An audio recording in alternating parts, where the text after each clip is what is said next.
What's that D stand for? Hey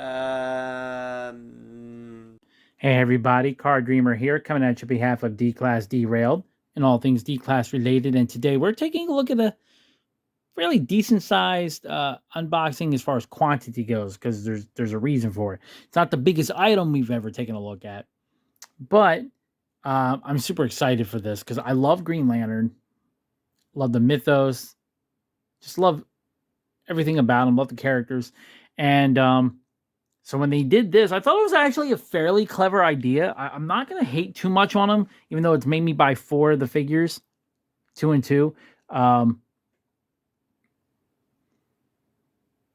But, I like the way they handled it. I think it was smart on both people's end, or on everybody's end. So there's a standard version of this figure, which you're seeing here is Tomari, and I don't know the name of the purple guy. That's his head there. And then there's a platinum version, which is, I don't know either one of these characters' names either. I apologize. But yeah, so the platinum, obviously, for those who don't know, is harder to get. There's less of them produced and less in a case. I think there's like, I don't know, maybe there's one. I think you have to buy a case of 6 and there's one platinum. But I wanted 2 and 2 because they come with alternate heads, and when you switch the head, for the most part, the Green Lantern Corps have standard uniforms. Now, there is a difference on their uniforms, but we'll go more into this when the figures are open. But, and I don't want to always switch between the heads. I don't want to have to keep pulling off and pushing on a new head. So I wanted to get a second one.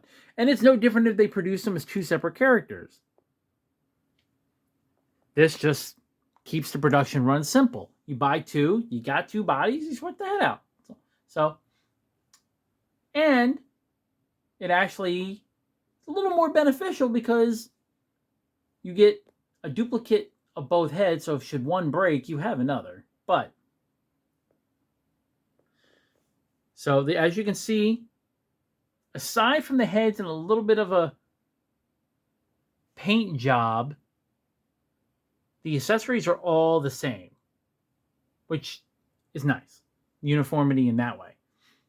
So we're going to open all 4, take a look and see what they all look like with the different heads.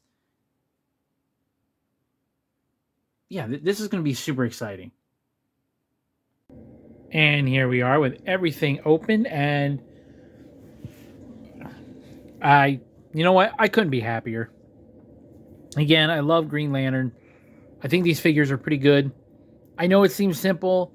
It might seem cheap because they're more or less just repaints of the same molds, but it works. It's a core. That's what it is. So, take a look at them with their all 4 heads on.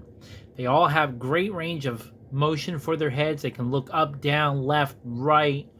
They can tilt even. So I'm really impressed with that.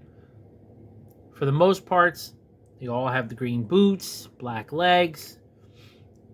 Where things get a little different when we move up, as you can see, like the waist or the underwear is a little different, solid green on the 2 platinums, but got half black, half green on the regulars. Then you move up, green shoulders with the black arms on those 2. Solid black when it comes to the platinums, as far as the arms go. And then, yeah, I mean, get some detail on the faces, which I think the detail, actually, the sculpts for these heads are really good. Like, I really think they do a good job with these. These arguably might be some of the best head sculpts McFarlane's done. I mean, I think they just look really, really good. But I could be wrong. That's something you guys can let me know in the comments down below. They have butterfly shoulders, double jointed elbows, rotating biceps, some torso crunch, as you can see. They can do splits, double jointed knees, the swiveling and bending ankle, and toe articulation in addition to the heads, like I said. Rotating wrists, as well as bending. As you can see what they come with. They come with a slew, and obviously there's more here than normally would be with one figure because, 4 of them. I kept them separate though. They come with their, the base black figure stands. Each one comes with a power battery,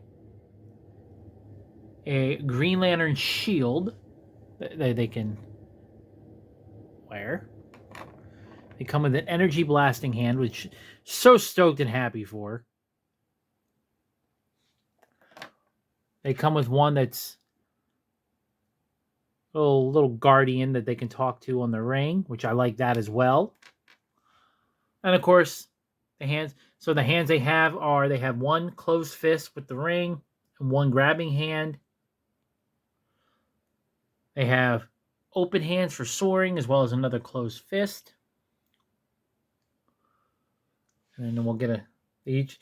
Like I said, each figure comes with the alternative head to switch them out. So I don't know why. Purple one kind of gives me this rock vibe. Paint his face purple. But yeah, man. So yeah, they come with the same accessories. Oh, and they also come with, of course, their card. In brightest day, in blackest night, no evil shall escape my sight.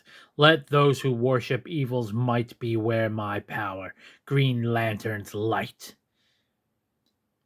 Those are the words of the ancient oath that every member of the Green Lantern Corps, the most elite institution the universe has ever known, must speak aloud before doing their sacred duty and charging up their emerald power rings.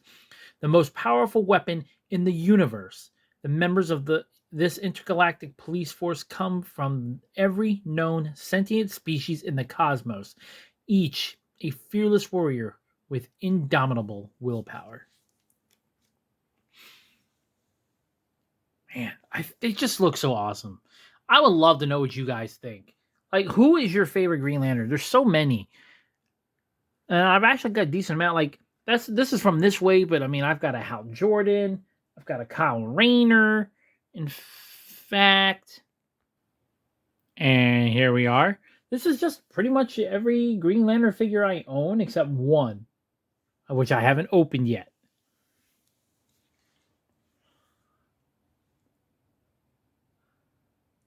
But it's awesome seeing them all together. So I guess So this is Kyle Rayner. It was a 2-pack with Kilowog here in the back. He, aside from these on the knees, or covering the knee guards, he in the arms, the arm guards, he's more or less the same figure. The body's the same, just repainted. Legs are the same. Even the feet are the same. The hands. But Kyle was always he was one of my favorites. I loved Kyle. Hal Jordan will be my favorite for a bunch of reasons. Now, this is more his Dark Knight's metal costume, where it's a little more armored. Kind of based on his New 52 look. I still like it. I know they make a more traditional one that looks like the ones. Actually, I think they believe it looks more like them, Tomare and all. A different Kyle they've done. And then, of course, Alan Scott Green Lantern, which you have to showcase. He's not a member of the Corps because his powers come from a different source. But you got to include him. He was the OG. Got to include him. But yeah, I mean, I kind of want to grab more Green Lanterns just because, you take the head off and it's more or less a perfect body to make any Green Lantern you want. So I really like that. I also like the fact that, in a way, Hal Jordan's got the different armor. Kyle's got I like it gives them some individuality, Kilowog's is a little different. So I think that's really cool. But yeah, I would love to know what you guys think of the 4 that we did take a look at. I know I'm mixing them now. But yeah, let me know what you think. Leave your comments down below. What do you think of Green Lantern in general? The mythos, the characters. What do you think of these figures? Yeah, let me know. Until next time, I'm Card Dreamer. This has been D-Class Derailed. Stay evil.